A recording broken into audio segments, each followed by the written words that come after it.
Hey guys, what's up? It's Causing you back with another ASMR video. In today's video, we're gonna be doing another ASMR WWE voiceover video. In today's video, we're gonna be going over what made WrestleMania 21 so special. So yeah, not gonna lie guys, WrestleMania 21 was probably one of my favorite WrestleManias of all time because WrestleMania 21, that's where it all started with like John Cena, Batista, Edge, like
and Guerrero, they have a match at SummerSlam for the custody of Dominic, which is really dope.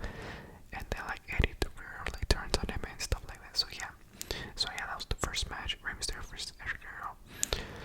And yeah, like, and it was a pretty good match. I gave this match like out of 10 stars, probably a 7. I really enjoyed it.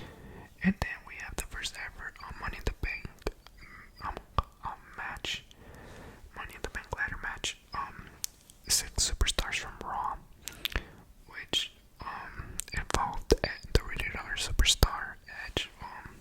At the time, I don't think he was called that, but yeah, Edge, the Rabbit, Wolverine, Chris Benoit, Y2J, Chris Jericho, Captain Charisma, Christian with Tyson Tonko, the Big Red Machine Gate, and then we have the Spider-Man, the High Flyer, Shelton Benjamin, because my gosh, Shelton Benjamin, every time he's involved in ladder matches, he is something else.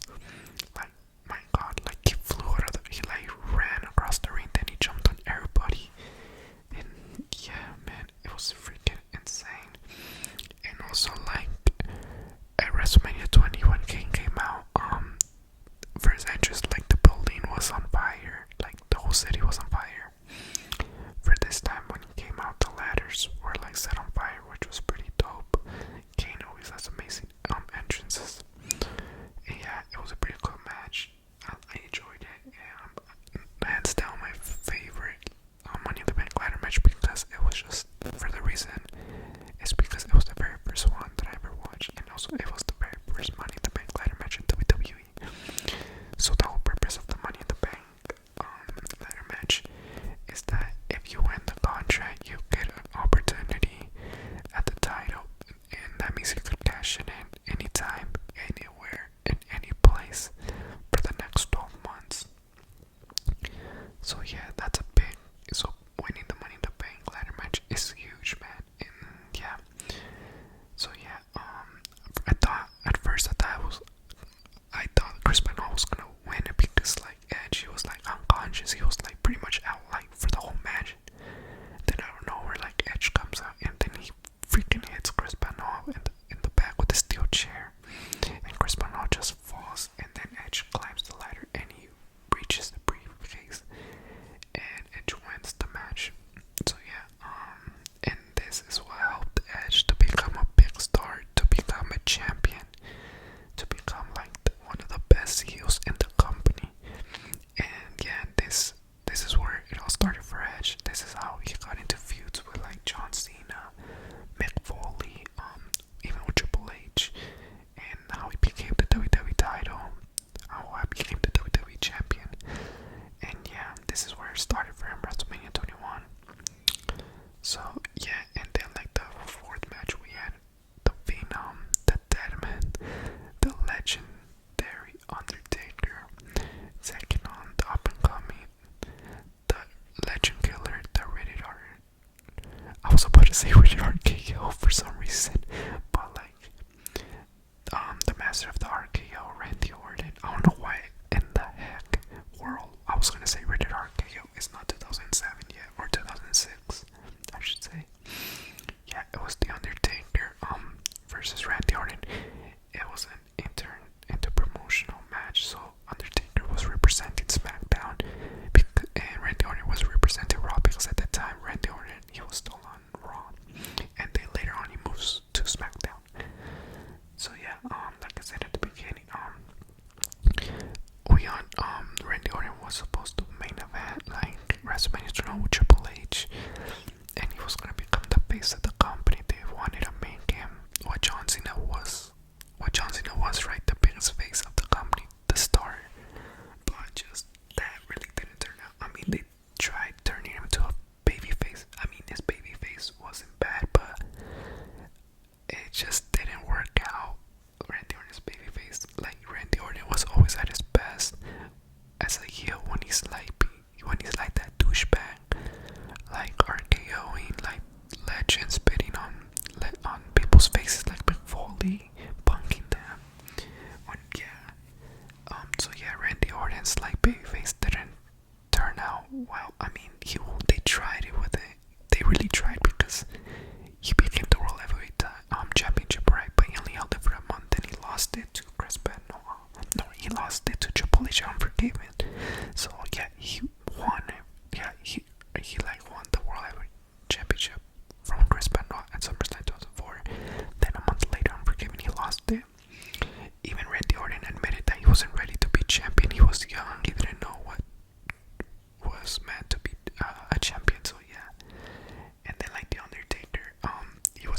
WrestleMania, like in a super awkward position. He, like at this time, he came out from a questionable feud with JBL. He had like you could say a mini feud with JBL. I mean, their matches weren't that bad. Then out of nowhere, he becomes like in a freaking like horrible feud, you could say, with Heidenreich, and that didn't turn out well. I hated that match at the Royal Rumble. The only thing I liked about their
this is my childhood right here. The Ruthless Aggression era.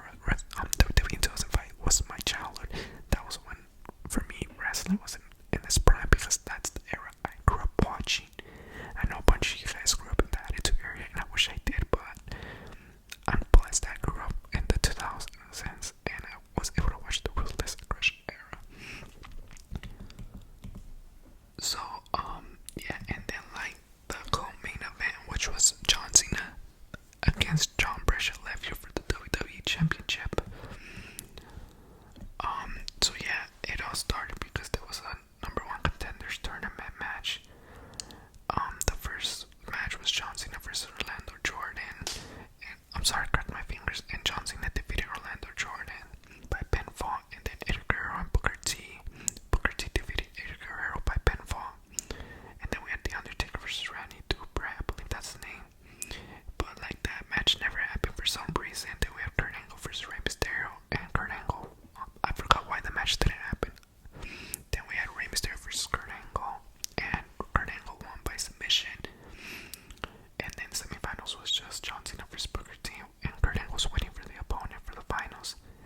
And then the final was John Cena versus Kurt Angle, which John Cena won by pinfall on the way out. So yeah, fun fact, John Cena was gonna get fired back in 2002 because they didn't see anything in him. Then out of nowhere, like Stephanie McMahon, like saw him rap, and yeah, and the rest is history. And we know what happened. He became the rapper in 2003. He was also a heel in 2003. He would always rap on his opponents before the matches. And then let's not forget, like at WrestleMania 19, I mean, he didn't wrestle, but he came out and he started rapping. Yeah, John Cena as the rapper, the Dr. Thugonomics, it was really good. And also, like, yeah, and then like this match was it was pretty short. It was 11 minutes and 26 seconds. Like, not like it was an alright, but I feel like they could have done way better. Way better. JBL really dominated the whole match. And yeah, and I believe it was on Friday night SmackDown, like heading to WrestleMania 21. John Cena wasn't able to like touch JBL because if he touched JBL, he would lose his chance to face JBL at WrestleMania 21, so he won't get a chance at the title. And then at their press conference, the contract signing at Friday Night SmackDown, John Cena like freaking punked JBL. He like put water into his $1 billion hat, and then he put it back onto JBL, which JBL got wet. He like cut his tie, he spray painted his like clothes, and then he like vandalized his limousine. He like got him a flat tire, and then he spray painted his limousine saying that JBL sucks. It was really funny. So yeah, this match was 11 minutes 26 seconds. Like I said before, John Cena was dominated by JBL mostly all the match, by pretty much the whole match. Then at the end, we all know that John Cena won by pinfall by hitting the FBO on the champ. And yeah, JBL was I forgot how long JBL held the WWE title. I'll probably put it up in the screen or in the description box down below. But yeah, he held that title for a freaking long time, man. And finally, JBL lost it. And it was John Cena's moment, man. John Cena was so freaking happy. I mean, I was already freaking happy when John Cena won the United States title, the WrestleMania 20. But watching him like winning the WWE champion, it was so epic because he was literally gonna get fired. But thank God, like the rap became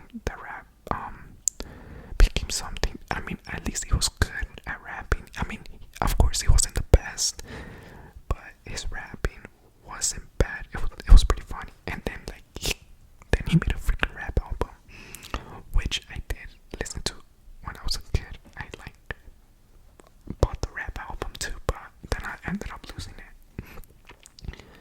And then we have the main event, which was Triple H versus Batista. So yeah, for the World Heavyweight title, Triple H's reign of terror was from 2002 to 2005. Yeah, he held the World Heavyweight Champion for a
this is where it all started. It was epic, man. Like John Cena, Batista, quote unquote, they like became like the new Rock and Stone Cold. But of course, they're never gonna be compared. They're never gonna be like the Rock and Stone Cold Steve Austin. We all know that. But yeah, man, WrestleMania 21 was epic. I gave this WrestleMania 10 out of 10 out of 10. I really enjoyed